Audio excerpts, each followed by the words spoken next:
అందరికీ నమస్కారం. మన దక్షిణ భారతదేశంలో బంజారాలు కొన్ని వేల సంవత్సరాల నుండి ఇక్కడ నివసిస్తున్నటువంటి చారిత్రక ఆధారాలు ఎన్నో ఉన్నాయి.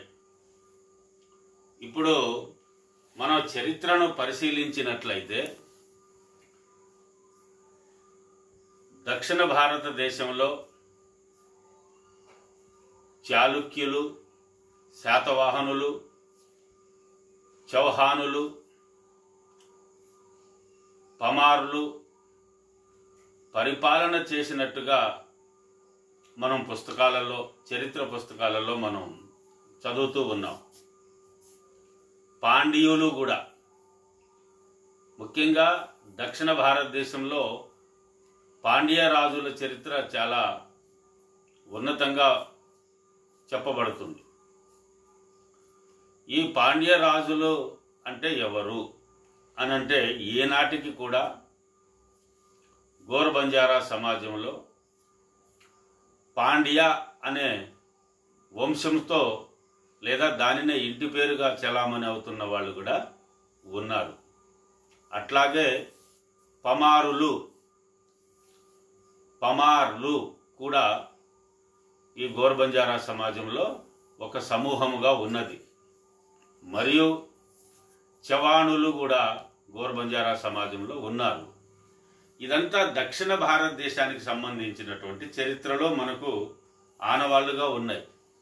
వీళ్ళందరూ ఆ రాజ్యంలో వ్యవసాయ పనులు, కూలీలు, ఇతరత్ర సరుకులు ఒక ప్రాంతం నుండి మరొక ప్రాంతానికి సరఫరా చేస్తూ జీవించినటువంటి సంచార జీవనంగా ఉన్నటువంటి వాళ్ళు ఈ బంజారా సమాజం. కాబట్టి ఈ బంజారాలు ఎక్కడో ఉత్తర భారతదేశం నుండో లేదా ఇండో ఆరియన్స్ అని చెప్పేటటువంటిది చాలా పొరపాటు. అంతకంటే ముందు కూడా మనం సింధు నాగరికతను మనం పరిశీలన చేసినట్లయితే, సింధు నాగరికతను నిర్మాణము చేసినటువంటి వాళ్ళు, సింధు నాగరికత నిర్మాణకర్తలు ఈ బంజారాలే.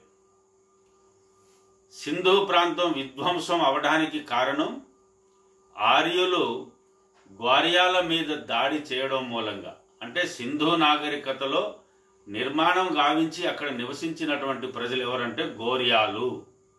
ఈ గోర్యా మీద ఆర్యులు దండయాత్ర చేయడం వల్ల సింధు సంస్కృతి విధ్వంసం అయింది. అక్కడ నుండి ఇటు దక్షిణ భారతదేశం వరకు ఇది మొత్తం ఒక ద్రావిడ సామ్రాజ్యంగా ఉండేది, ద్రావిడులు.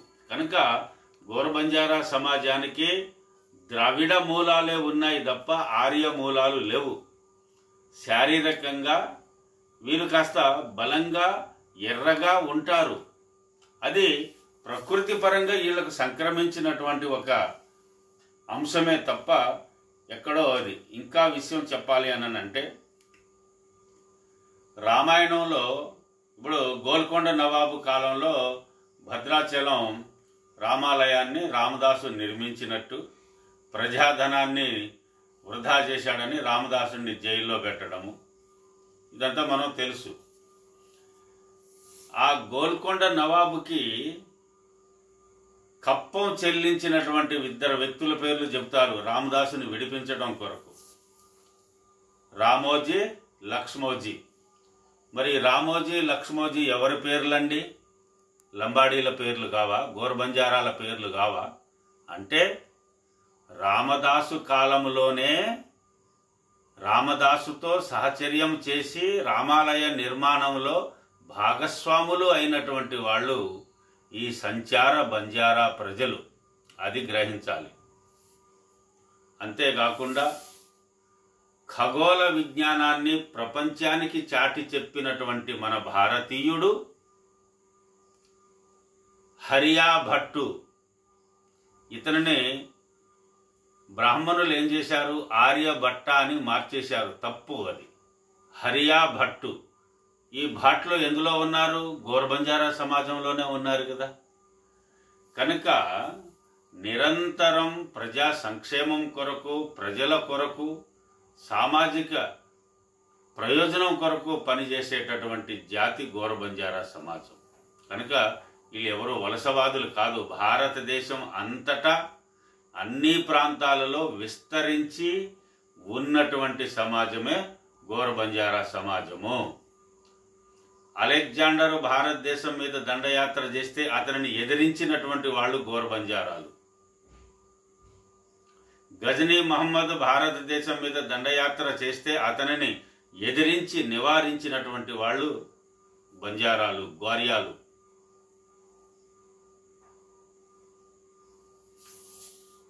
అంతేకాదు, ఇంకా మహమ్మద్ ఘోరీ లాంటి దుర్మార్గులు భారతదేశం మీద అనేక పర్యాయాలు దండయాత్ర చేస్తే సైనికులుగా పనిచేసి అతనిని నివారించినటువంటి వాళ్ళు గోర బంజారాలు.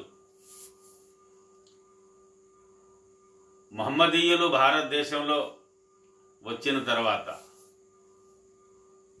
బాబరు మొదలుపెట్టి అక్బరు, ఔరంగజేబు కాలం వరకు కూడా అనేక వ్యయ ప్రయాసాలకు ఓర్చి ఈ భారతదేశం యొక్క అస్తిత్వాన్ని, సంస్కృతిని కాపాడుతూ వచ్చినటువంటి సమాజమే గోర బంజారా సమాజం.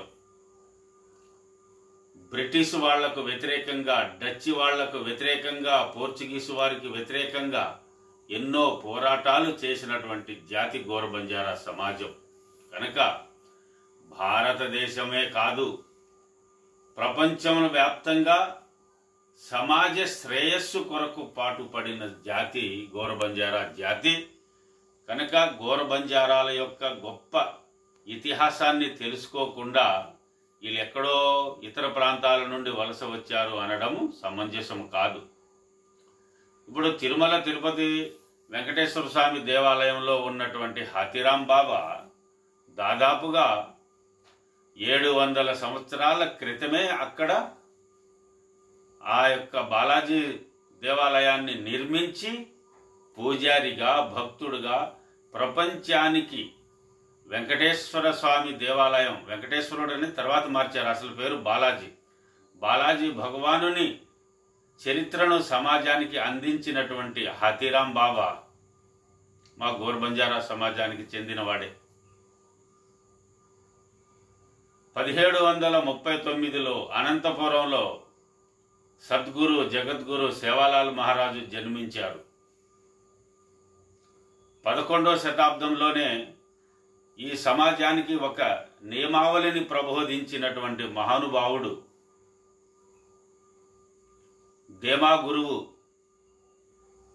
మన తెలంగాణ ప్రాంతంలోనే పుట్టినటువంటి వాడు. కనుక కొన్ని వందల వేల సంవత్సరాల చరిత్ర ఈ తెలుగు రాష్ట్రాలలో, దక్షిణ భారతదేశంలో గోర బంజారాలకు ఉన్నది. గోర బంజారాలు ఎక్కడికైనా ఇది దేశంలో మూలవాసులే తప్ప వలసవాదులు కాదు అనే విషయాన్ని గమనించాలని కోరుకుంటూ నేను మీ బాణోతు భుజ్యానాయక్, గోర్సిక్వాడి, తెలంగాణ స్టేట్. నమస్తే.